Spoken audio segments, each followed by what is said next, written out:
A lot of the work that's been done on this period tends to focus on a key number of artists, and they are predominantly male abstract painters. One of the things that I discovered when I started looking in, especially into the 1940s, was that women artists were very much a part of the emerging scene in Germany and were exhibiting alongside their male counterparts. It became a kind of, in some ways I have to admit, sort of unexpected theme of the exhibition, but one that we're very excited about, to actually highlight a number of not just artists, but specifically women artists whose work has never been seen in the United States and often has not actually been shown in Germany either.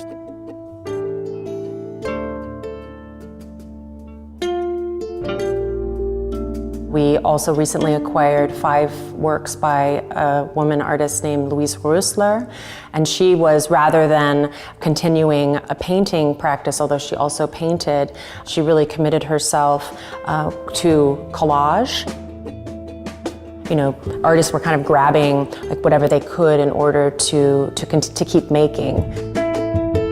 Also, the work is so colorful. Especially for some of the themes that she's addressing, like the ruinscape, and that's sort of wonderful. And it's something I hope the exhibition will show is really the diversity of the time.